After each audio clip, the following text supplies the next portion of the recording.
evening slash afternoon. Good evening slash night, everybody, and welcome back to Little Tren We Have a Voice. The reason I made this podcast is to show and tell youth that they are not overlooked and they should not be overlooked, because adults think that kids are too young to do things, well, some things, and so I'm just trying to prove that kids can do whatever they put their mind to. So,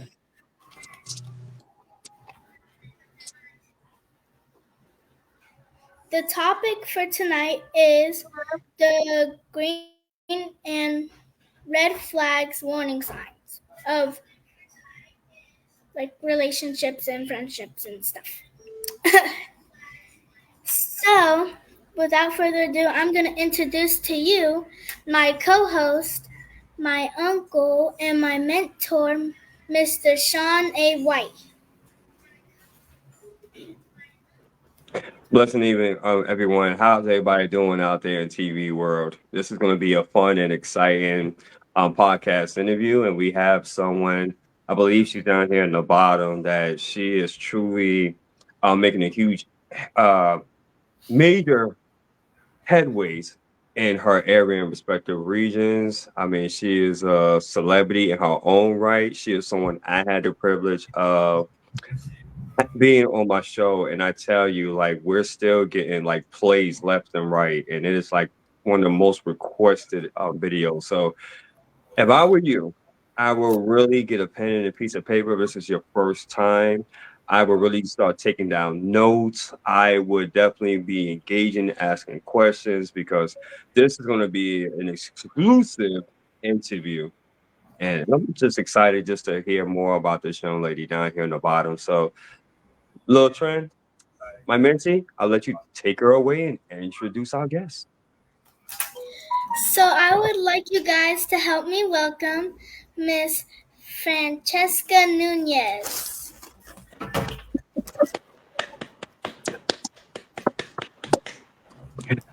Hello. This young lady is also my mentor as well. We met at a photo shoot with her grandson and stayed connected ever since. She is also the voice for No Longer Silent and so much more. The lovely Miss Franscisca Nunez. Hey. Welcome. Thank you with that awesome intro from both of you, Sean A. White. Thank you so much. And yes, that interview was like off the charts. And Trinity, what else can I say about you? I mean, the list will go on and on and on. She's absolutely right. We met at a photo shoot and it was just inseparable, a bond, unforgettable. A 9-year-old and me. So we've been rocking and rolling ever since. So I'm just honored to be here on tonight to be her guest. And yes, we're going to have a lot of fun and it's going to be very, very educational. Yes. So, first question. Well, I have a few questions. First question is, well, please introduce yourself and tell us about what you do, what all you do. Okay, so my name is Franscisca Nunez. I am 51 years old. I have 2 adult boys and an adult daughter. I am a proud grandma of 2 beautiful grandsons and a wonderful granddaughter. I am a nurse with the seniors.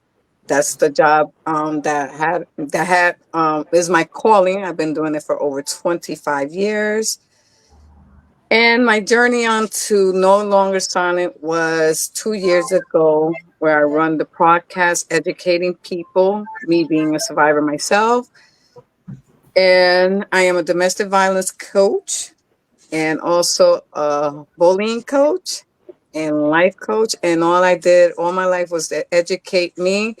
But I don't define myself as titles. I define myself that whatever I learn, I just want to educate people and just keep learning new things to help everyone, because domestic violence is not just domestic violence, is linked to drug addiction, alcohol, you name it, human trafficking. So I'm here for it.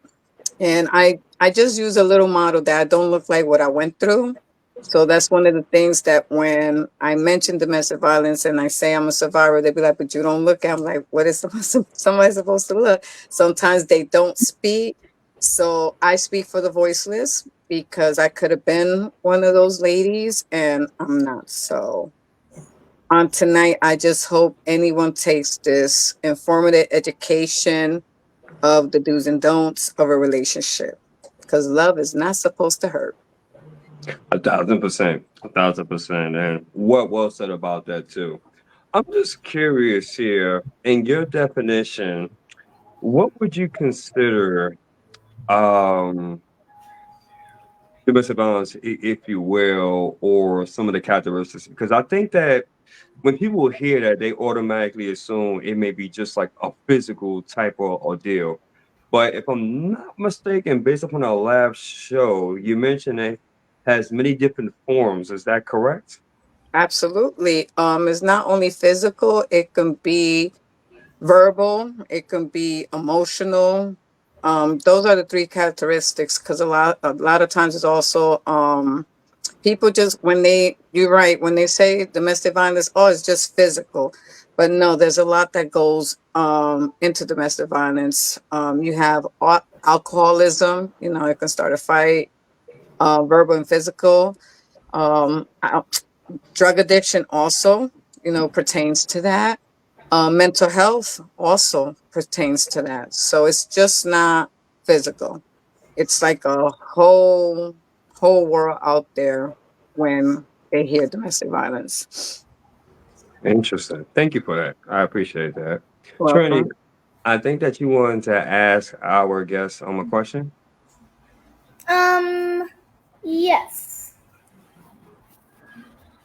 What are some of the red and green flags for youth and everyone so they can understand? Ooh, Good question. great question. Very, Hmm. yeah. I'll start with the red flags. And I'm gonna specify the use. The red flags would be if you're in a relationship and the boyfriend starts telling you what to wear, who not to hang around with, tries to basically isolate you and keep him to himself. Those are red flags right there. That's a like a no. If he met you from the beginning that you had a social life, that you was with friends, that should not bother him because that's not taking you from him because he can also associate along with you because it's not like you leaving your boyfriend out of anything. If he starts telling you, oh, you're wearing revealing clothes, like a small blouse with no sleeves, a skirt above your knees, and he starts telling you what to wear to make him feel happy, that's also like a red flag. He shouldn't tell you who not to be around with. He shouldn't tell you what to wear, and basically isolate you from also family. I have to include sometimes if you spend time with family, he'll be like, oh, I want you to spend time with me. I don't want you with your family. You don't love me. Those are red flags. Those are the excuses that they'll start to use. And that's something you have to pick up and don't define it as love. Sorry, because I have mentor teenagers. Oh, that's he loves me. He cares for me. I have to make him happy. No, you have to make yourself happy. And if he met you with that environment, he has to accept you as you are. So those are red flags. Nice. And for a question or Um, the green continue flag. with the green? All right, Yeah. the Yes, green please. flags. Please. Good one. The green flags. A healthy relationship when the individual accepts you for who you are, when he starts complimenting, you look beautiful. I like the clothes you're wearing. Engaging with your friends. Oh, I love Susan, Mary. And he continues your social status in a healthy way where it doesn't It's not a control factor. It's more of the green flag is more of accepting around your Hmm. family, friends, functions, what you wear, who you speak to. He shouldn't, the green flags are much easier because there's no control involved. He's compliance to your surroundings. So green flags are good when he doesn't stop you from being you. He sounds more so of like being your soulmate then, or an Exactly. ideal partner. Cool. Partner. Gotcha. Good stuff. Wow. Yeah. Also, Trinity, before you ask the next question, for all those that's tuning in, I just want to say hello as far as to a few people, and I definitely want to acknowledge them as well. We have James Bryant, that's tuning in. So welcome, welcome, James. By the way, we definitely do appreciate you. There was a few others in which I want to make sure that we are address them correctly. So, Trinity, you can go ahead and move forward. I'm going to go back and try to locate them, but you can continue, ma'am. By the way, this is a joke. Um, I'm not seeing any very much comments. I'm not seeing a lot of comments. So you know what that means, guys? Please comment, like, and share this out. Please, please. Yeah. And I also have a bonus question. I'm ready for you. What would you call a yellow flag? A yellow flag. Wow. Yeah, good one too. That would be in between. That would be in between. Yeah, I would say that would be in between. Yellow flag would be to me is that if you and I'm that's a good question. No one ever asked me that, and I'm gonna answer it. It's gonna blow your mind. If you notice when you're driving how the traffic light is red, you stop, green Hmm. is go, and slow is yellow. Correct. So when you're getting involved in a relationship, you got to take it nice and slow. So I'm glad you asked me that question because that's when you have to see, and I'm going to engage with pairing it up with red flags. You get to know the individual, his surroundings, his family, his friends, so you know who you're getting involved with. Because the yellow flag would be like slow down. If you see something that's going to the left, you have every opportunity to walk away and not stay in that relationship. That's when everything starts evolving. So I'm glad you mentioned that the yellow flag because it's like basically slow down and Hold up, observe. hold up. I have to take notes.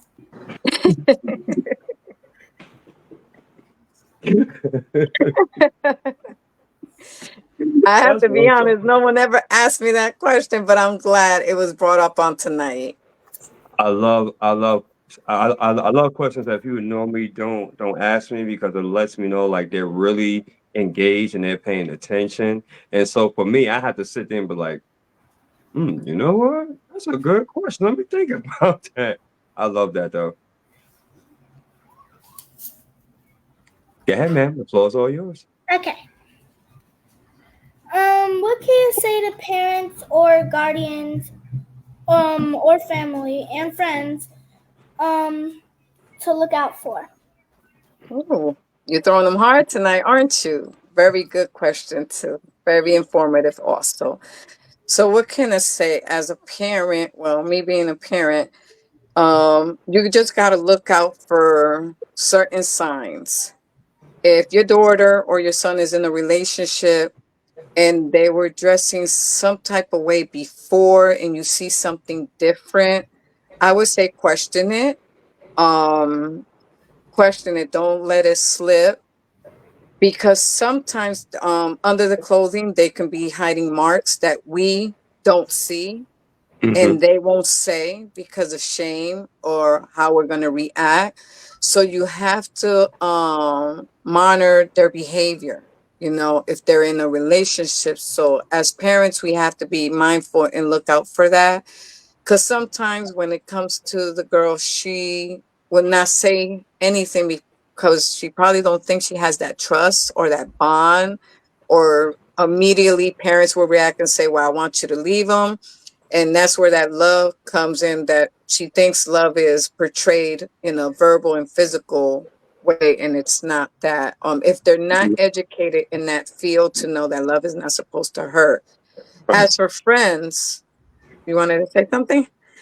As for friends, um keep your circles small. They should be also observant.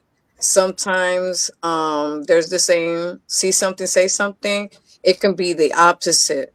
They might not want to say anything, not to get involved because of the repercussion. They might get like, mind your business. Right. I'm not telling you anything. Don't ask me anything. But as friends, push it to, also because there could be signs and concern, and before anything goes to the left, like death or anything, or hospitalization, friends should be looking out for that. As family as a whole, I would say, some people will see something other than the parents, the aunt, the grandmother, and they too should get involved when nothing is said to the parents. Oh, Susan, I just noticed, where's that little mark? She chooses not to say nothing. I would still push the subject and have an open communication, because there are signs. They are hidden. We all been teenagers. We'll wear long sweaters because we don't want mom and dad to see. I don't want them to question me. It's me. Teenagers have that mindset. They're going to do what they're going to do, Mm-hmm. and they don't want no one in their privacy, in their business. But we brought them into the world, so it is our business. You touch my child, there is a problem. I have to discuss it. So very good question on tonight, because sometimes we turn a blind eye when we see certain things and don't address it.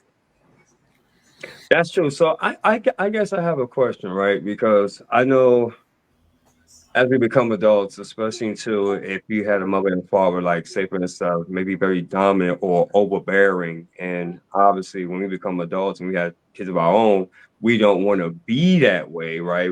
Because we know as far as on how it feels, so we don't want to push that as far as on our kids, so to speak. So I guess my question is, in regards to that, and you're 1,000% correct.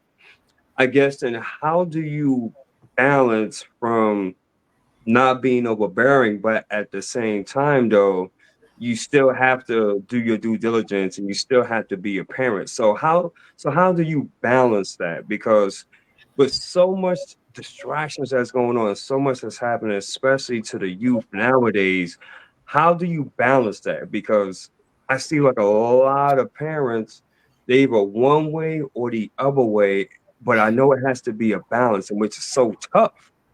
How do you do that in your expert opinion for that? Well, good question too. That one's very good. No matter, and I'm going to answer it with so much honesty, no matter what we're going through in life, I know we live a stressful life where both parents are working. That one can be working in the morning, and the mom comes, dad is working all day in the morning, comes in the afternoon, mom can be in the afternoon. But we still have to address it, because at the end of the day, there's going to come a time that we're going to come together. You might see that your daughter's sitting at the dining room table and she used to speak to you guys, and she's eating her food and she's quiet. You have to question that. And it can be overbearing. Like I said, it can be overbearing when you're asking the same question over, and she will say she got up from the dining room table and proceeded to go to the room. As a mother, we have to be, mother, father, we have to be very persistent, because it's our child. Mhm. Domestic can go even further. If we don't address it, um she or he can take their lives from the situation that they're in. And that's scary, because it has happened. If you don't ask, they'll go to the extreme, like, why me? I'm going through this, I don't know what to say, I'm embarrassed. So we as parents, no matter how overbearing it can be or frustrating from our child, ask. If you see something, say something, address it, absolutely address it. So no matter what we're going through in life, we have to absolutely be mindful and say, I see this. I have to address it to her, whether she likes it or not, and whether she doesn't want to hear it. But do it with a lot of compassion, do it with a lot of patience, and a lot of loving care, not aggressive. Aggression is not going to get you anywhere. But just say, listen, sweetheart, I just, noticed there's a little bruise. I noticed that you're very quiet. You're not talking. You're like isolated. Can we just talk? If you go with aggression, I'm quite sure you're not going to get a response. But if you Right. go with loving care, I'm quite sure you'll get a long way. Gotcha. Thank you for that. I was just reading here from our audience, and they got some great questions, by the way, especially Mandy and James. So, ladies first, of course. I want to start off with Mandy's question for you, Francisca. What would you say to a young person in an abusive relationship who would like to leave but don't know how to ask for help? Oh, that is good. Oh, that's good. That That's is good. my aunt. That's a good one. Okay, so they're in a relationship and can't um and don't know how to get out of the relationship. Well, Yeah. first of all, if she wants to get out of the relationship, of course she can. There's not a can't. Um there is other people she can go to, a school counselor, guidance counselor, and say, listen, this is what's happening to me. I don't want to be with this person because they're verbally or physical abusive. I didn't tell my parents, but they want to go to them, but I do want to leave the relationship because it's bad. But there's another outlet if you don't want to go to your family. There are other resources out of the home. Guidance counsel is confidentiality, and speaking to the youth, it can go to the parents without the child knowing what's going on, and they can do like a little intervention. So Mm, absolutely, the youth can get out of the relationship with another source out of the home. So she can see the guidance counselor, and then they take it from there how to remove herself from that situation, which is a win-win. most certainly. Most certainly.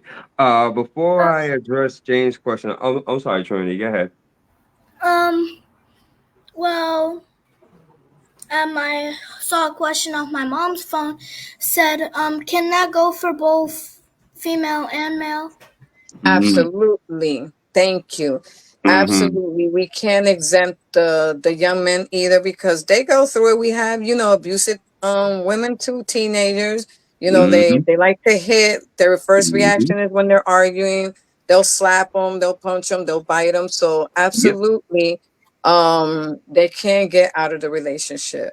Sometimes for youth is for the teenager man is the embarrassing part, the shame of it, because they're gonna say, "Ah, I'm macho. How you getting?" But it is Mm-hmm. possible. I've seen it happen. Me Trust too. me. So Me they too. can get out of the relationship also. Mm, Me too. Yeah, and I just want to add on to that as well before I address James. What to tell you about James' question, especially for the teenagers, right? For the boys, because I can speak as being a teenager at one point. It's just that thing, and it's all cultural as well. That's like something you don't tell anybody that, right? Because then you're considered as a punk, a less Yeah, than a man, that type of thing. How you gonna let a woman, hit you, right? I mean, really? And there's so many different things. So psychologically, that boy is conditioned to basically hold it in and just deal with it, right? Now, obviously, you don't want to hit the woman back, but he gets caught like in a situation of like a catch 22. Like dang, dang if I do and dang if I don't. So what do I do? And then what happens after a while, he becomes conditioned to that. And if he doesn't have an outlet, right, then more times than not, he might go to drugs or yeah, something else a little bit more outlandish. And then people are looking at him like, what's wrong with him? Why he bugging out like that? Now realizing he had that so pent up, and it's been happening for such quite a long time, and it was a learned behavior because he just felt like trapped. and he just didn't know on who to turn to because he was afraid if he says something, then he'll be identified as all these different type of labels and things, in which it's definitely sad, and that can cause a suicide as well. And the young Absolutely. man, yeah, And also to chime in, sometimes the young youth going through that can traumatize him, to the point that he might react from the pressure of being called a punk, and constantly being said that, oh, you let her. It'll build up to the point that one day she steps up to him, he actually will respond back, because there's so much you can take from your peers egging you on. So absolutely, it does happen. absolutely. James had a great question. Francisca, in your professional opinion, what age should a young girl or boy start dating? Ooh, good question. Ooh, listen, yeah, good question. Trinity wants to say something. She got a time hour. Before you answer that, I have something to say. Okay. Yes, ma'am. My dad always says a man should always treat a a woman like a queen because love shouldn't hurt. Absolutely, I'm in agreement. Absolutely wonderful. You have a wonderful father and an Definitely. absolutely amazing mom. But well said. And for me, Definitely. Well said. my age limit is 18. Thank you, Trinity, because you practically answered my question. I was like a military mom. So to be honest, yes, and I'm gonna answer it straight shooter on tonight.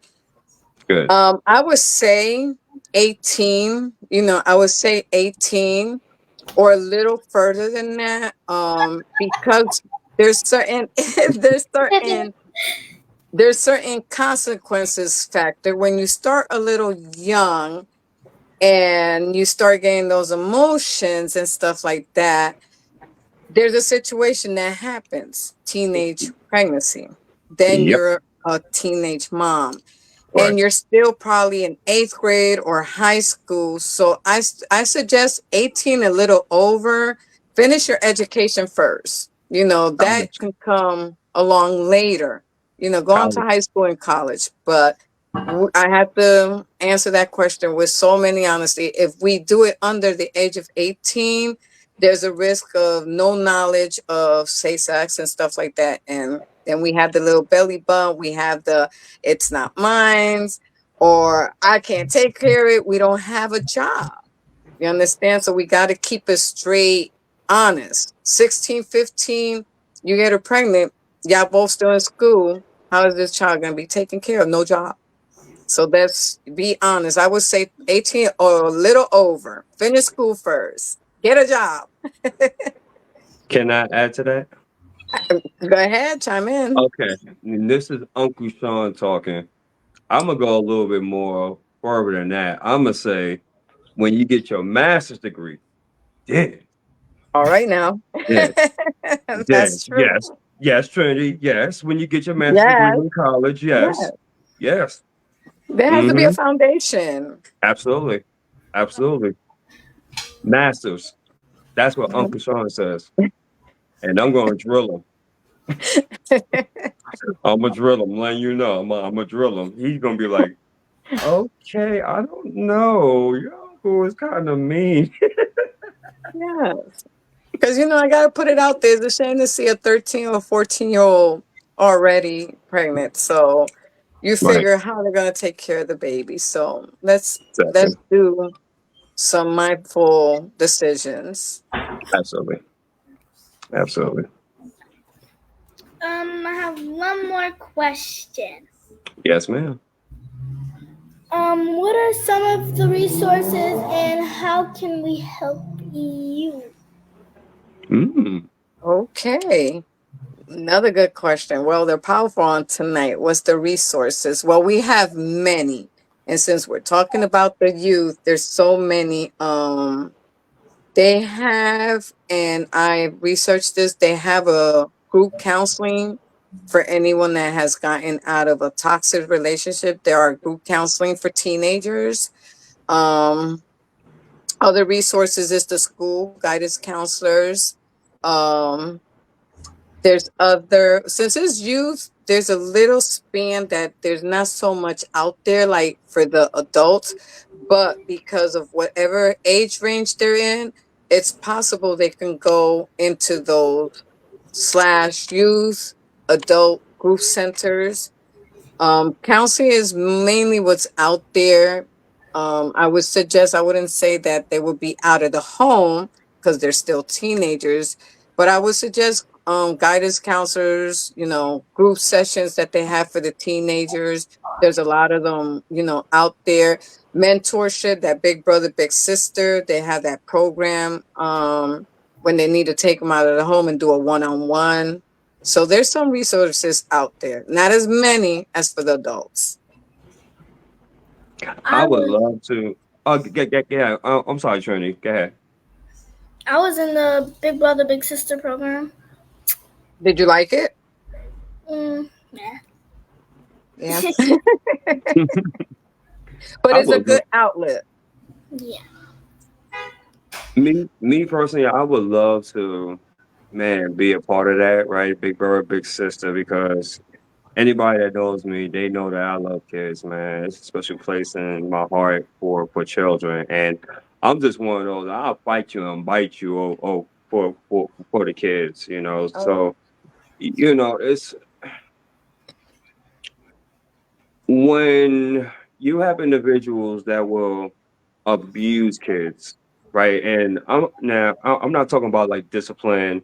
I'm not talking about hard love in a sense. I'm talking about straight discipline.